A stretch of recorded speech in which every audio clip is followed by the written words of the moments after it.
Finding a healthy balance between the new and the old has become the name of the game in keeping the more than 25-year-old Sonic the Hedgehog franchise relevant. This old meets new approach was used in the creation of the Sonic Boom franchise, which includes 3 video games and a cartoon series that's still airing today, all centered around new designs of the primary lineup of Sonic characters. Hi, I'm Adrian with Channel Frederator, and today we're checking out 7 facts about Sonic Boom, and how a new twist on old traditions built a successful cartoon. Activate Sonic Speed, and let's get started.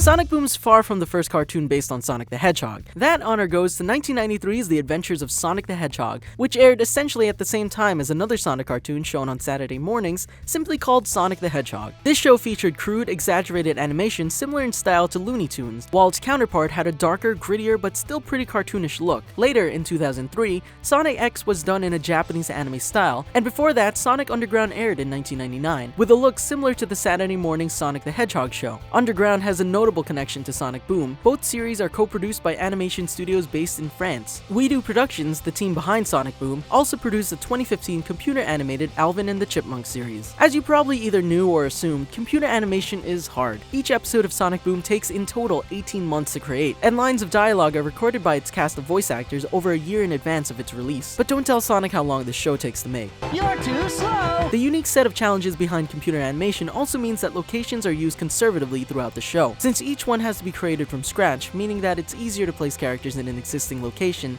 than animate a new one. This means that many of the show's scenes take place in Hedgehog Village or at the Meh Burger restaurant. If you're wondering why Sonic and friends eat so many burgers and chili dogs from Meh Burger and somehow still stay physically fit, know that they have to because it's easier on the animators. This also means that, to give one example, a canyon in the first episode of the series was used as the site of a crashed meteor 13 episodes later in the Meteor. Smart thinking. This is another first in the history of Sonic cartoons. Until now, pretty much all of the Sonic series have been action-adventure shows in some form or another. The closest in style to Sonic Boom is the original Adventures of Sonic, which featured an episodic structure rather than the season-long narrative structure of every other Sonic show. Sonic Boom's also episodic, with its creators having confirmed that its continuity resets after each episode, meaning that the show's focus is on comedy above all else. Evan Bailey, one of the series' 2 showrunners, cited both The Simpsons and SpongeBob SquarePants as major influences on the tone of the show. Writer Alan Denton, who serves as creative consultant on the show, even claimed to have been in the habit of watching 3 episodes of The Simpsons every day, hitting that sweet spot of something that's both fun and research for work. As someone who gets to talk about cartoons on YouTube, you know exactly what he's talking about. Watching cartoons for research is the best. Unlike the other series before it, the Sonic in Sonic Boom isn't so much front and center, as he is the lead in an ensemble cast of characters. The creators aim to give them equal screen time, whereas in the Sonic shows of the past, Sonic's friends were mostly pushed aside into helper roles. This is heavily apparent in Amy Rose, Sonic's hammer-wielding pink hedgehog friend. In the past, she's basically served as a potential love interest for Sonic, whereas in Sonic Boom, she serves as a therapist-like role for both Sonic and the villainous but sometimes kinda charming Dr. Eggman. She also has her own hobbies outside of Sonic and fighting bad guys, like knitting and painting. While there's still a bit of romantic tension between her and Sonic, it's downplayed in favor of her role as a member of the group of good guys. And remember what I said about animators reusing environments because of computer animation being really hard? That applies to its characters too. Rather than design new characters to just be used in the backgrounds of scenes, many of the new character models that the animators create is generally given a fleshed out personality and a recurring role in the series, while others are just reused in backgrounds a lot. This has led to characters like Dave the Intern starting out as an intern for Dr. Eggman, then returning as an employee of Meh Burger, as well as showing up from time to time in costume as an inspiring supervillain. I always suspected that fast food employees want to take over the world, and this show confirms it. Another example of a character being given more roles is Sora the Eagle. He was introduced in the Season 1 episode Aim Low as a motivational speaker,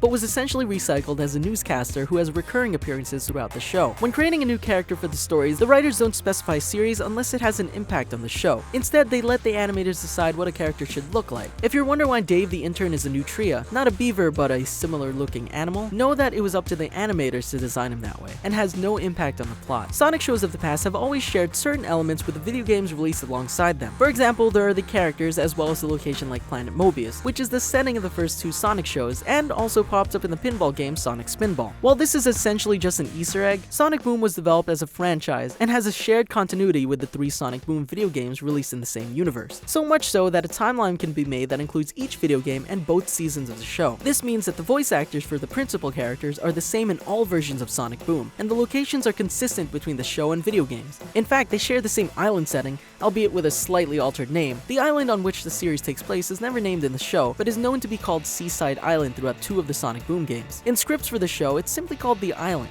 The show and game most notably intersect when the Nintendo 3DS game Sonic Boom Fire and Ice included concept art and storylines of the Sonic Boom show before they aired in Season 2. This was weirdly a happy coincidence. A Sonic show and a new series of Sonic games were initially being developed independently from one another. At a certain point, the creators of the show found out about the redesigned game characters and happily incorporated them into the show that they were already working on. While I can't tell you if the chicken or egg came first, I can say that the video game essentially came before the show. Sonic X was the last Sonic show before Sonic Boom and ended in 2004, meaning the time between X and Boom is the largest gap between 2 Sonic cartoons since the first one premiered. Takashi Iizuka, who is a longtime Sonic game designer who had input into the Sonic Boom franchise, explained in an interview that Sonic X was a Japanese anime-style series meant to primarily appeal to Japanese audiences, and that Boom is something of a counterpoint to that, made to appeal specifically to Western audiences. This has meant that as much of the staff members as possible on both the video games and TV series are based in the West. In fact, outside of its French production company and director, generally everyone involved in the Boom TV series is American. Even the scarf added to Sonic's design in Boom was inspired by American video game icon Nathan Drake. Video game art director Bob Raffi was part of the team behind the original Uncharted game, and felt like certain elements of the series fit into their own unique way into the Sonic series. The look was also meant as a nod to John Wayne, another American action star who is an icon of old westerns. While Sonic Boom is far from the first cartoon to do this, its creators have specified that the humor in Boom is meant to be broad and appeal to audiences of all ages, with certain jokes thrown in for primarily adult audiences. This approach to humor, plus a joke-centric approach to comedy, has led to some pretty notable nods to other properties. For example, in the Season 2 episode The Biggest Fan, a tapir named Mark claims to be a huge fan of Sonic, and in one scene attempts to get him to act out one of his Sonic fanfiction stories. A clear nod to the huge and enthusiastic fan community that exists for Sonic Online. They even include the name of Sonic and Amy Rose's pairing used by fanfiction authors, as they tend to do for any romantic pairing of 2 characters. The show also breaks the fourth wall on multiple occasions by calling out that fans don't like change in beloved franchises. Many of the jokes written are intended more for older viewers who understand current social issues, and they're an indicator that this is definitely a show that will go there, and kudos to them for doing so. First, the bad news. None of the Sonic Boom video games were very well received by critics or audiences, and possibly due to this poor reception, Sonic video games have reverted back to featuring Sonic in his more classic designs. The good news is that the show continues to be a success, possibly one of the biggest successes in Sonic cartoon history, considering that Sonic Boom now has the most episodes of any Sonic TV series, with 96 episodes in the first 2 seasons. Sonic Boom aired in 90 countries total and has been nominated for and won a number of awards, including most notably a Teen Choice Award nomination in 2017